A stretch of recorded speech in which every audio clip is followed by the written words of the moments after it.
we had a Sri Lankan dhow that was attacked by pirates. So the International Fusion Center in Delhi, where we have ILOs from Seychelles and Sri Lanka, there was an exchange of information. There was a launching of platforms. The Navy launched P8Is, we launched UUVs. Finally, the Seychelles Special Forces or the Maritime Agency went and did the action on ground. So this is a sort of network, and I think as a perfect example of how the MDA provides that platform or the ability for an exchange of information in time and appropriate action to be taken, and therefore there is a sort of shared collective approach to maritime security through the MDA.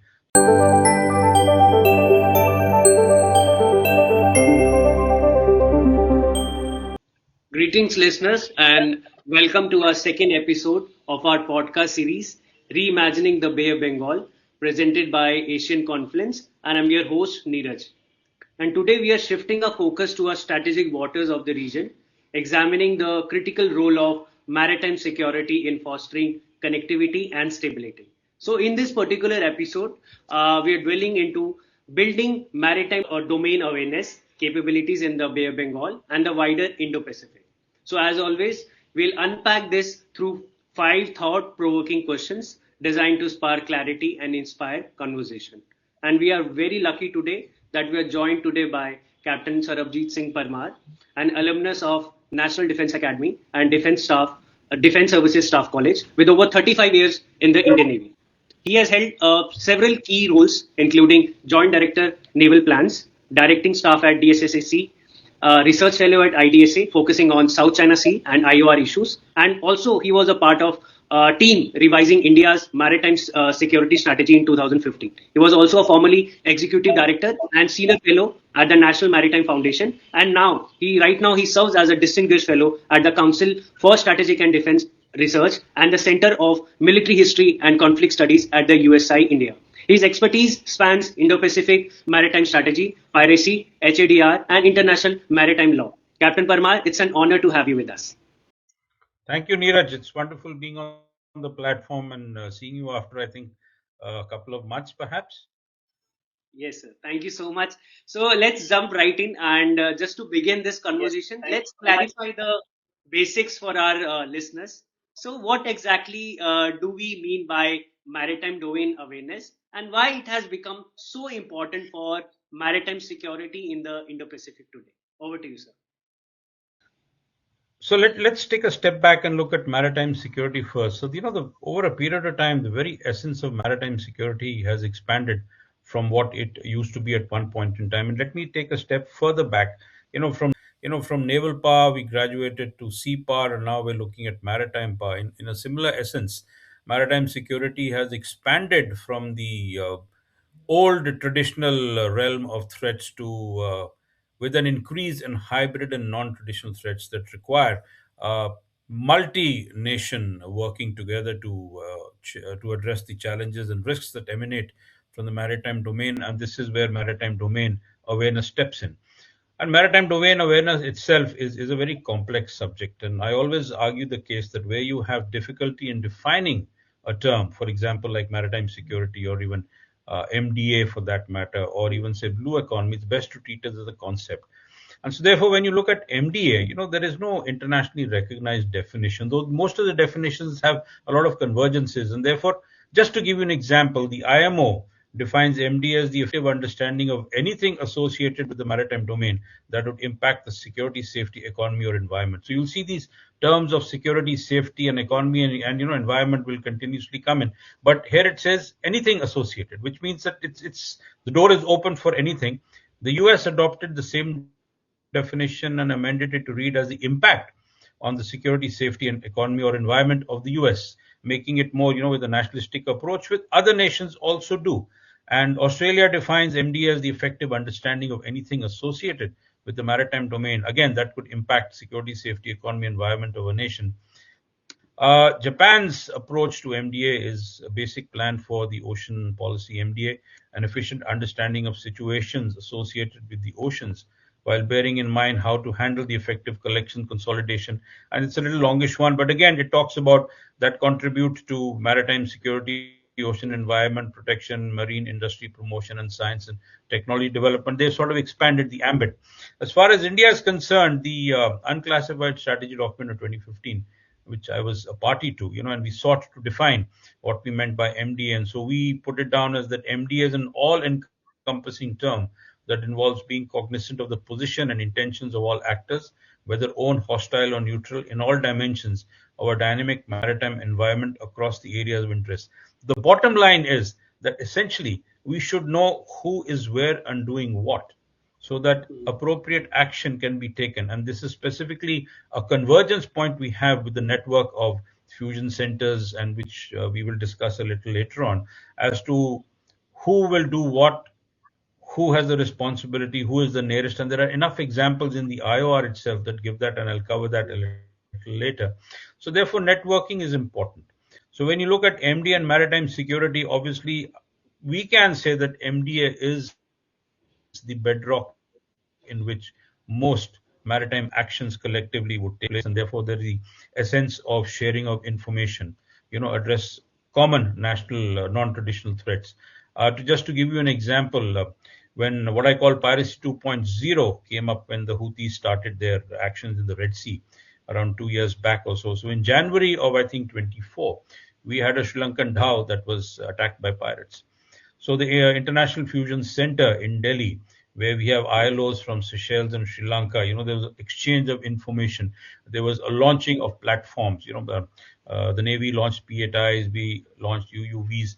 Finally, the Seychelles Special Forces or the Maritime Agency went and did the action on ground. So this is the sort of network, and I think as a perfect example of how the MDA provides that platform or the ability for an exchange of information in time and appropriate action to be taken. And therefore, there is a sort of shared collective approach to maritime security through the MDA. So to get back to the essence of your question, you asked me is, why is it so important? I think this example covers it all. There are many examples across which, then we'll take the whole day just discussing examples. But this is the perfect example of how cohesive approach and understanding and who has what capacity and capability was brought out. And that is the link between MDA and the essence as to why it is so important for maritime security. Then there is IP MDA also, but I think I'll cover that a little later. Back to you, Neeraj. Okay. So that's really a very solid foundation, and I believe that it really highlights that why MDA is a cornerstone of a modern maritime strategy. So now I would be very much interested, just in looking at that how India is also bolstering its capabilities in this area, and with this saying that we also know that India's INS Varsha submarine base on the eastern seaboard is also expected to become operational soon. So how does a facility like this, in your opinion, would enhance India's ability to maintain continuous awareness in the Bay of Bengal region specifically?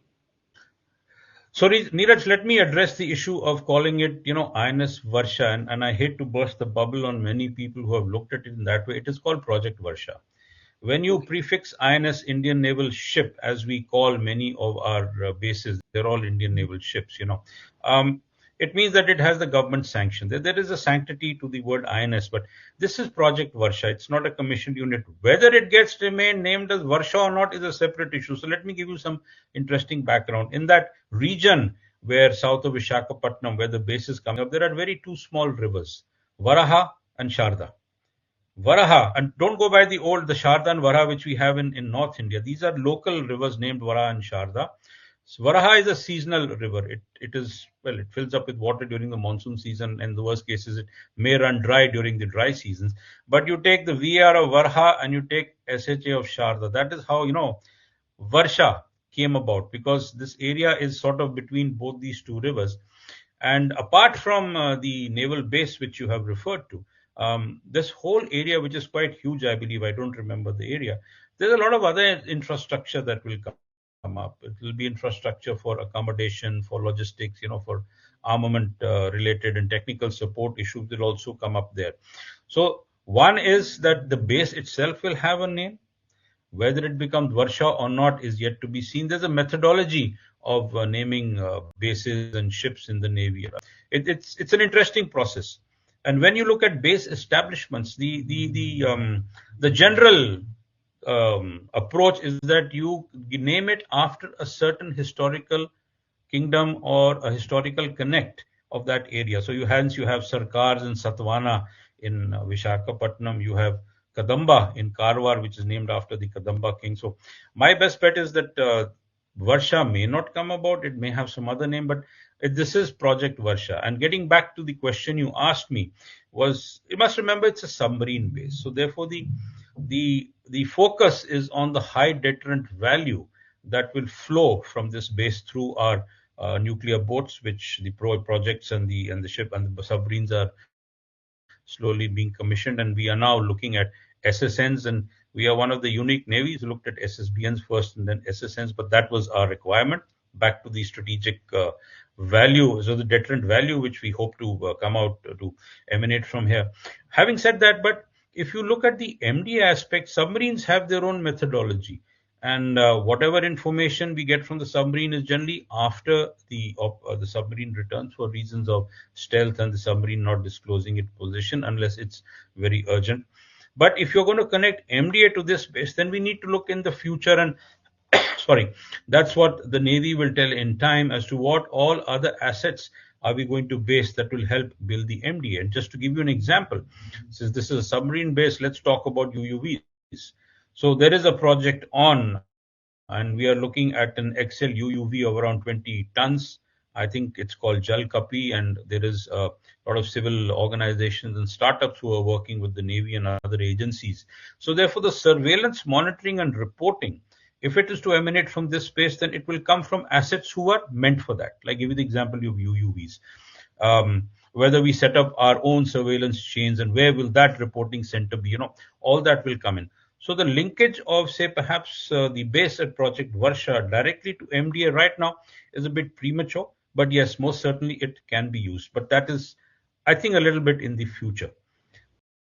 So that's really a fantastic, fascinating. I would say the facilities like Project Varsha, it really clearly plays a very pivotal role. But that actually also needs to be seen in the future because as what you mentioned right now.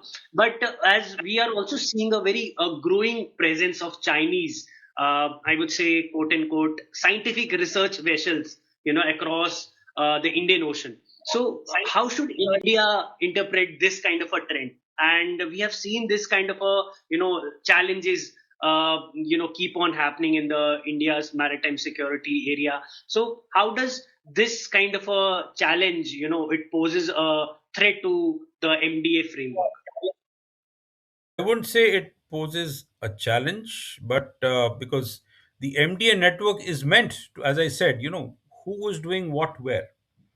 So therefore, the presence of sorry, Chinese research vessels, and I thank you for using that term. I'm a little tired of hearing spy ships, and also let's keep it at scientific research vessels.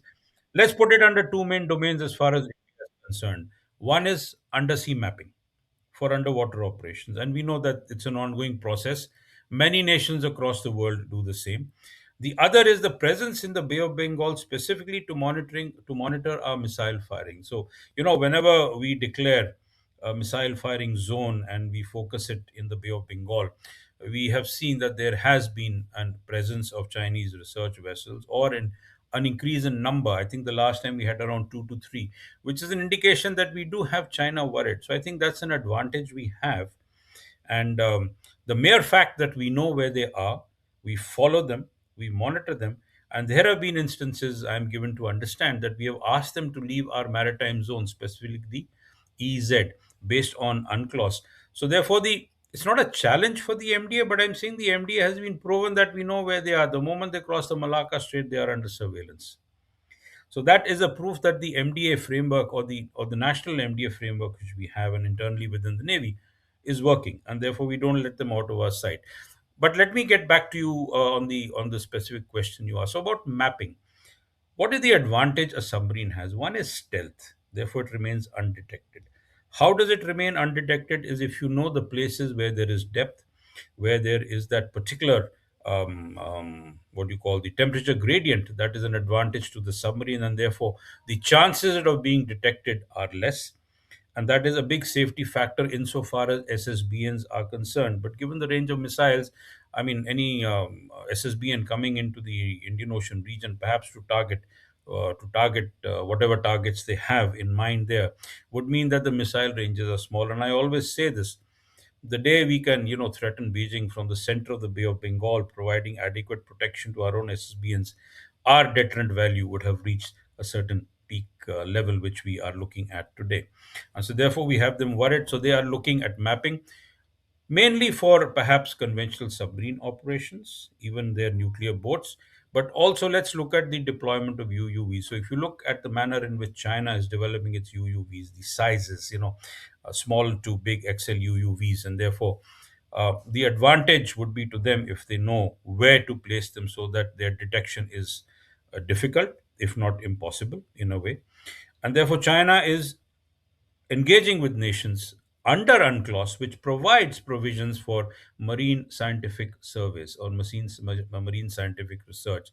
The articles are very clear, and so there's a certain legality to that approach. One example is the Maldives, where China had signed an agreement with Maldives to carry out uh, marine scientific research, and UNCLOS caters for the fact that if a nation does not have the capability to do it, you can sort of outsource it in a way.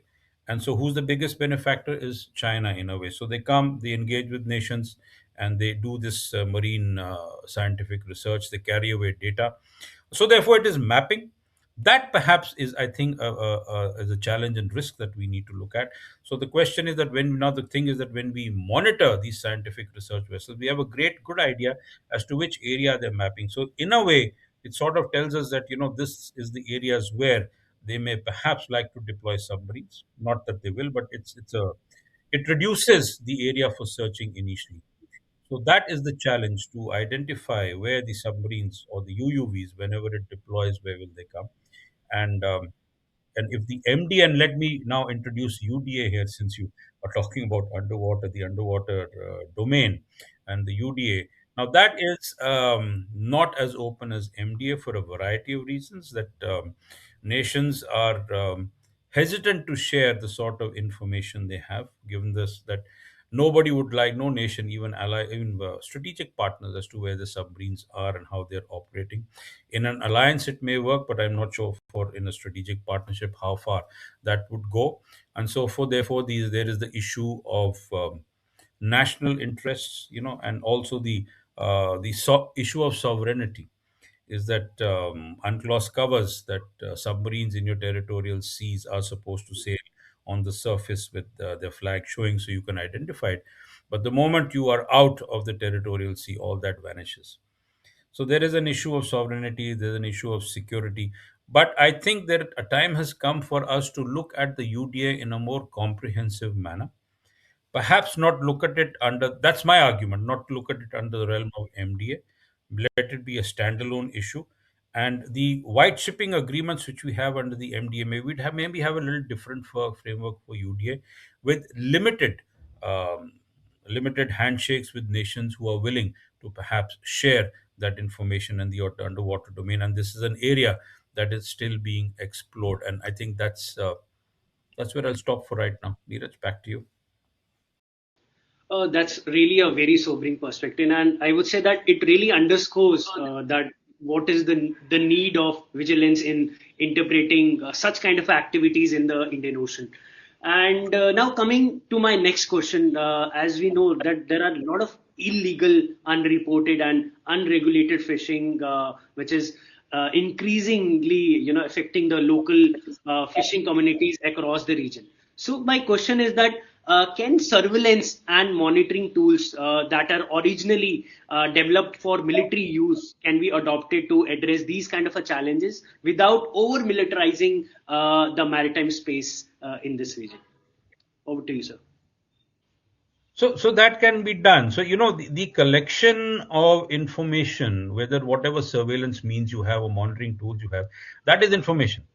How you act on that information can be then either traditionally or through the non-traditional threats area. And so, therefore, I wouldn't say there would be an over militarization of the maritime space, because the right agency would go out. So, for example, in India's case, The Coast Guard would be the agency to sort of handle such issues with the naval support. If there's a naval ship in the area, obviously that naval ship will take action. But it doesn't mean that there's military action being taken.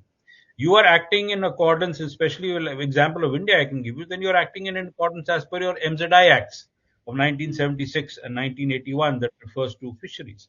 Other nations also have similar acts, so they should be acting upon that. But the information that comes from the surveillance tools, whatever you may be, whether it is naval assets or Coast Guard assets, or even the fishing fleets themselves.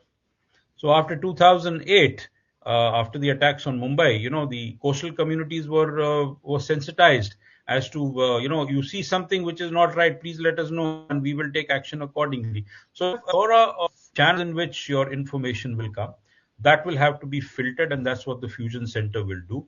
And then depending upon the case to case basis, there will be an involvement of ILOs. But for IUU fishing, it becomes a little bit more sensitive and a bit more delicate, because it let's say it impacts the fishing or the coastal communities of many nations. So to give you the example of Bay of Bengal, right? I mean, we have problems with Sri Lanka on fishing issues. It's been there for a long time. There have been issues with Bangladesh on fishing, and let's face it, fish do not understand UNCLOS. They don't read UNCLOS. They will move from area to area. But can the fishing fleets come over? Well, that's where the human element and the dividing lines of maritime zones comes in. So therefore, let me give you the example of, say, IPMDA. So one of the issues of IPMDA, which is still, it's still to become a big reality, was that it would address black shipping and IUU fishing. That framework needs to be, sort of discussed, needs to be sort of thrashed out. And therefore, till the time that doesn't come, we are still looking at, engaging nations on a one-to-one basis or perhaps in a collective manner, whether it's in the Bay of Bengal or the Arabian Sea. And if in the IOR you look at it and look at the international liaison of network in the the International Fusion Center at Gurugram, as far as the Bay of Bengal is concerned, we have ILOs from Bangladesh, Thailand, Myanmar, and Sri Lanka. So the major nations are covered. So therefore, there will be a flow of information and sharing, and also with the island nations like Seychelles, Maldives, Mauritius. And then you have ILOs from other Indo-Pacific nations, France, Singapore, the US. And there is a network existing of, sort of a connection and sharing of information between fusion centers across this maritime area, which I'll cover a little subsequently. So definitely, yes, there is no over militarization. You are addressing a common non-traditional threat. How you do it needs to be done, because there will be political sensitivities where coastal communities and fishing communities get involved. Therefore, nations need to tread with a little bit of caution, is one. And IU fishing, it's a question is that, nations who want to address IU fishing have to also address the issue that many nations who have the capacity, capability to do it, would they have the political will to do so? And this is where economic interests also come into play. And we know China's fishing fleets, the way they are operating. And there have been examples of where the Chinese Coast Guard have also sort of protected Chinese fishing fleets. There have been examples in the South Atlantic. We've not seen that happening in our area, but that would be an interesting challenge and a risk to see how do we address that if that ever happens in the IOR. Back to you, Neeraj. So I would say that's really a very practical approach, and because just to balance security with the with the civilian needs would be a key to look at all these non-traditional security aspects. Now coming back to my last question to you, looking ahead, do you see any kind of a viable pathways for a kind of a regional cooperation on building MDA capabilities in the Bay of Bengal or the Indo-Pacific whole region, either through existing framework or the development of new institutional mechanism? What do you think would be the pathway for this cooperation? Right. I don't think there's a need to look at new mechanisms. We have many in place, whether you look at it through, regional organizations like IORA is one example. The Indian Ocean Naval Symposium is another example.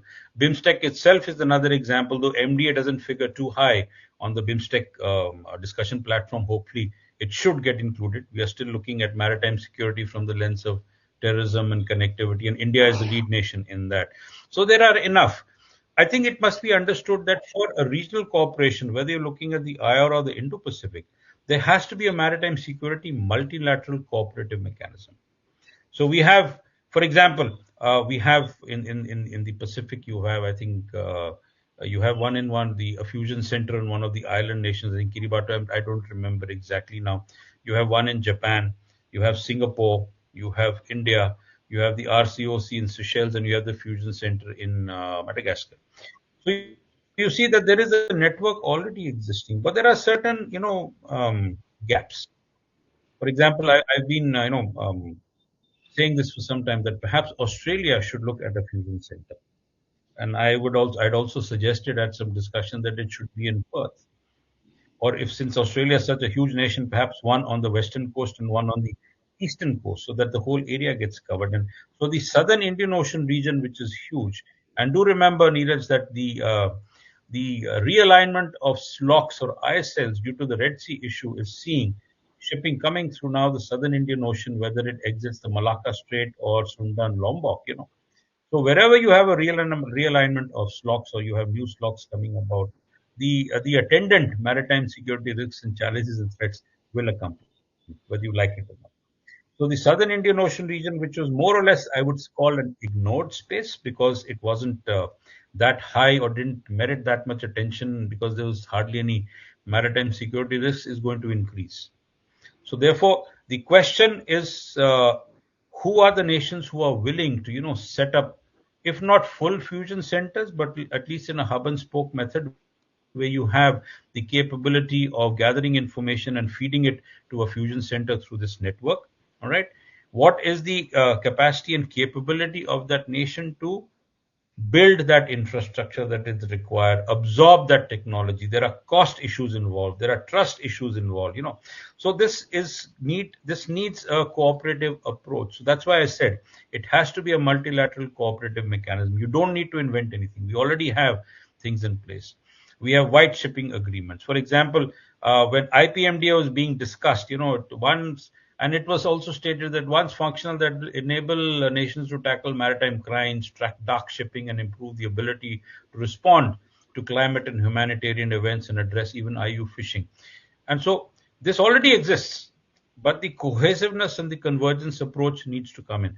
And now that we are looking at a churn in the international order and the US approach to things, and the question is asked is that, is the Quad still relevant? So it doesn't matter if the Quad is relevant or not relevant. You have a number of middle paths who have the capacity and capability to build the required fusion centers or the manner of sharing information to a certain level, which is good enough.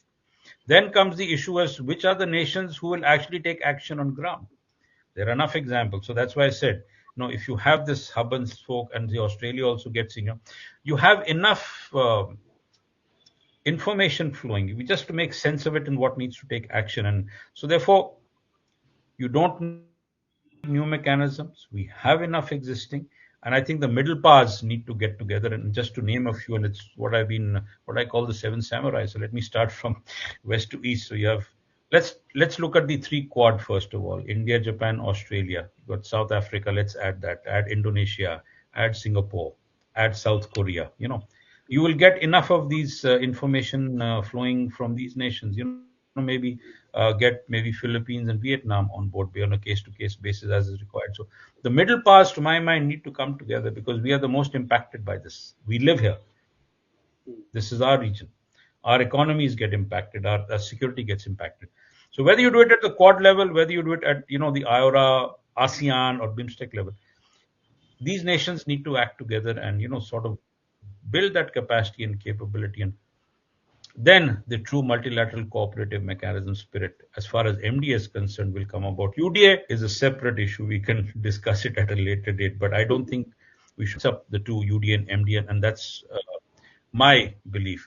So the spread of trust and sharing of information across the white and dark spectrums both, I think, needs more attention, and this will add to the value of regional cooperation. Back to you, Rich.